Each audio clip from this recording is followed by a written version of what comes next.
A great opening line does one or more of the following. It honestly hooks the reader, alludes to a theme, describes a character, sets a tone, places a story in motion, evokes a mystery, or sets a rhythm. It should contain the DNA from which your story, poem, or article will grow. The Pulitzer Prize-winning author Richard Ford, who wrote Independence Day, once said that a strong opening line is like a firm handshake. It lets the reader know that here is a meeting of consequence.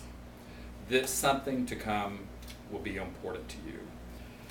You can do this in a variety of ways.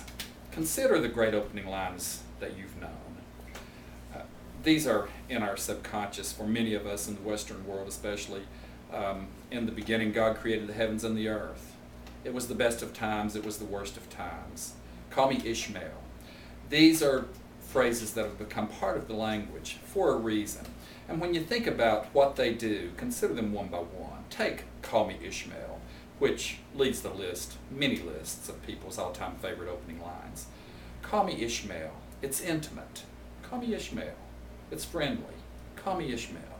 It's mystical. Who is Ishmael? He's the founder of the Arabic peoples.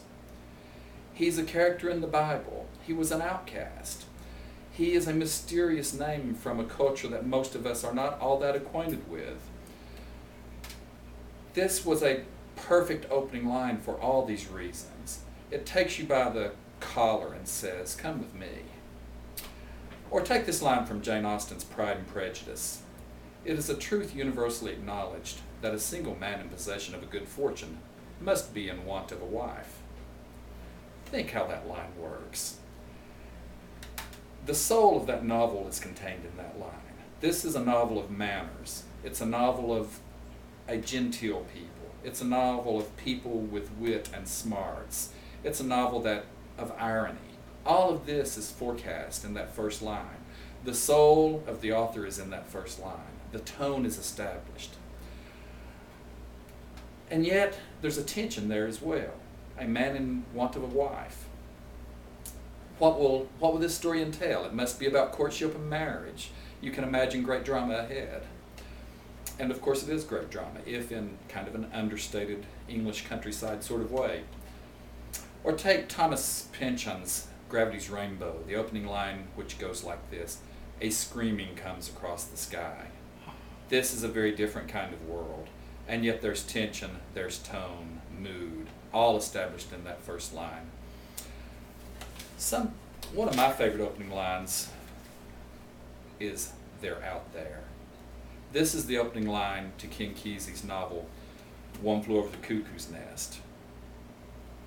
When you think of "they're out there," what are you thinking of? You're thinking of somebody's insular world, somebody who's living in a dark place, who's looking outward, who feels threatened by the world around him. This is the narrator of One Flew Over the Cuckoo's Nest, Chief Broom. Maybe you've seen the movie. The novel works on so many levels. It's really a great work of art, and I would recommend this to you. It's a politically incorrect novel, and one which you will find things in it that will offend you. But this is a novel spoken from the point of view of an unlettered, drug-addled outcast of society, and you don't know whether he's telling you the truth or not. For all these reasons, however, "They're out there" is a great opening line. Some take a longer route, and I'll read briefly from the opening lines to Suttree by Cormac McCarthy, whom some consider the greatest practitioner in the English language living today.